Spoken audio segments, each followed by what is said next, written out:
महाराष्ट्र राज्याचे सन्माननीय मुख्यमंत्री देवेंद्रजी फडणवीस साहेब यांचा 22 जुलै रोजी वाढदिवस संपन्न होणार आहे। या निमित्तानं सबंध महाराष्ट्रामध्ये प्रत्येक विधानसभेमध्ये छत्रपती शिवाजी महाराज महाराजस्व अभियान हे शिबिर आयोजित करण्यात येणार आहे। कोल्हापूर उत्तर मधलं हे शिबिर 22 तारखेला महासैनिक दरबार या ठिकाणी आयोजन केलेलं आहे। यामध्ये प्रशासनातील शासनातील असणारे सर्व विभाग तिथे उपस्थित असणार आहेत आणि नागरिकांच्या ज्या काही समस्या, जे काही प्रश्न, ज्या काही अडीअडचणी असतील त्या ठिकाणी सोडवल्या जाणार आहेत। त्यामुळे कोल्हापूर शहरातील जिल्ह्यातील तमाम नागरिकांना मी आवाहन करतो की आपली कसलीही कामं असतील, प्रॉपर्टी कार्डाचा विषय असेल, लाईटचा विषय असेल किंवा दिव्यांग बांधव, अंध बांधव असतील किंवा महिलांचे काही विषय असतील, हे सगळे प्रश्न या ठिकाणी निकाली निघणार आहेत। हे खूप मोठं अभियान आहे। खूप मोठ्या प्रमाणात नागरिकांचं समाधान झालं पाहिजे या दृष्टिकोनातून माननीय मुख्यमंत्री महोदयांचे वाढदिवसाची सगळी तयारी आम्ही सुरू केलेली आहे। या विभागाचे कर्तव्यदक्ष आमदार सन्मान्य राजेश क्षीरसागर साहेब यांच्या नेतृत्वाखाली आता बैठक पार पडलेली आहे आणि आम्ही चारही पक्षाचे सर्व नगरसेवक, सर्व पदाधिकारी नागरिकांना मोठ्या संख्येने यामध्ये सहभागी होण्याच्या दृष्टिकोनातून प्रयत्न करणार आहोत आणि त्याचा लाभ नागरिकांनी घ्यावा असं मी आवाहन करतो। त्याचबरोबर दिवंगत कैलासवासी महाराष्ट्राचे मुख्यमंत्री अजितदादा पवार यांचाही 22 तारखेला जयंतीचा उपक्रम आहे, कार्यक्रम आहे, तोही त्यांनाही श्रद्धांजली त्या दिवशी अर्पित करून या अभियानाची आम्ही सुरुवात करणार आहोत। दोन प्रवाह आहेत, शक्तीपीठ व्हावा असेही म्हणणारे शेतकरी आहेत, शक्तीपीठ रद्द व्हावा असेही म्हणणारे काही लोक आहेत। आता मुख्यमंत्री महोदयांनी या संदर्भात निर्णय घेतलेला आहे। पूर्वीचा जो शक्तीपीठचा महामार्ग होता तो बदलून त्याची अलाइनमेंट बदललेली आहे।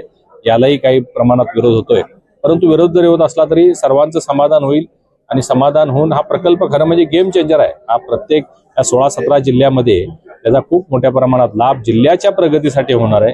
निश्चितच काही लोकांच्या जमिनी जाणार असतील तर त्यांच्या भावना आम्ही समजून घेऊ आणि त्या काही ठिकाणी बदलता येत असेल तर ते बदलण्यासाठी किंवा योग्य मोबदला देण्यासाठी महाराष्ट्र शासन संपूर्णपणाने सहकार्य करेल। प्रोजेक्ट आहे, तिकडे 13 जिल्ह्याचे शेतकरी याला विरोध करतात। पहा, सन्मान्य मुख्यमंत्री देवेंद्रजी फडणवीस साहेब हे लॉंगेस्ट सर्व्हिंग मुख्यमंत्री झालेले आहेत। परवाच तुम्ही बघितलं असेल, महाराष्ट्राच्या जनतेनं खूप मोठा विश्वास त्यांच्यावर दाखवलेला आहे। महाराष्ट्राच्या जनतेनं त्यांना पुन्हा एकदा मुख्यमंत्री बनवलेला आहे आणि आजपर्यंतच्या इतिहासात इतिहास घडलेला आहे आणि त्या लॉंगेस्ट सर्व्हिंग मुख्यमंत्री झालेले आहेत। हे कशामुळं? तर त्यांच्या कार्यकौशल्यामुळं, त्यांच्या चाणाक्ष बुद्धीमुळं, त्यांची काम करण्याची पद्धत, कार्यकर्तृत्वामुळं ते एवढ्या मोठ्या प्रमाणात एवढे दिवस ते मुख्यमंत्री पण राहिलेले आहेत आणि त्यामुळे महाराष्ट्राच्या प्रगतीसाठी अनेक प्रकल्प त्यांनी केलेले आहेत। अटल सेतू झालेला आहे, समृद्धी महामार्ग झालेला आहे, मिसिंग लिंक झालेला आहे, अनेक प्रकल्प होत आहेत, अनेक मोठमोठे उद्योग होत आहेत। देशातली सर्वात जास्त FDI म्हणजे फॉरेन डायरेक्ट इन्व्हेस्टमेंट ही महाराष्ट्रात येते। खूप मोठ्या प्रमाणात महाराष्ट्राची प्रगती होते आणि महाराष्ट्राची प्रगती होण्यासाठीच त्यांनी हा प्रकल्प आणलेला आहे। काही लोक विरोध करत असतील तर त्यांच्या शंकेचं निरसन केलं जाईल आणि हा प्रकल्प होईल। आंदोलन कुठलेही चिरडण्याचं काही कारण नाही। अनेक दिवस ते उपोषणाला वांगचूक साहेब बसलेले होते। कोर्टाच्या आदेशानुसार त्यांची तब्येत खालावत चाललेली असल्यामुळं, त्यांना उपचाराची आवश्यकता असल्यामुळं आज त्यांना उपचारासाठी नेलेला आहे। उपचार पूर्ण झाल्यानंतर, तब्येत परत ठीक झाल्यानंतर परत ते उपोषण करू शकतील असं मला वाटतं। 20 तारखेला सगळ्या लोकांना त्यांनी आवाहन केलं होतं की जंतर मंतरवर येण्यासाठी, हे आंदोलन होऊ नये म्हणून याच्या आधी आंदोलन होण्यासाठी, हे भारत हा जगातील सर्वात मोठा लोकशाही असणारा देश आहे।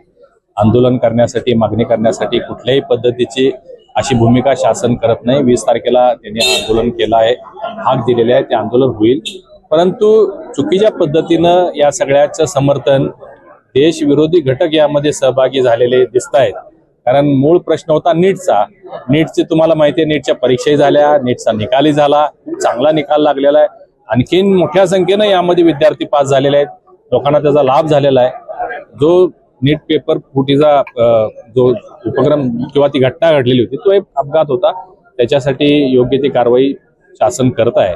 परंतु जे आंदोलन जंतर मंतरवर सुरू आहे ते हे विषय सोडून बाकीचे अन्य विषय तिथं मोठ्या प्रमाणात यायला लागले आणि हे सगळी देशविरोधी ताकदी एकत्र व्हायला लागलेल्या आहेत। ते होता कामा नये एवढंच आमचं मत आहे। कारण प्रधानमंत्री मोदी यांच्या नेतृत्वाखाली केंद्र सरकार खूप चांगल्या पद्धतीचं काम करतंय। देश प्रगतीपथावर आहे, देश आधुनिकतेकडे चाललेला आहे। अशा परिस्थितीमध्ये अशा गोष्टी होऊ नयेत अशी आमची भावना आहे।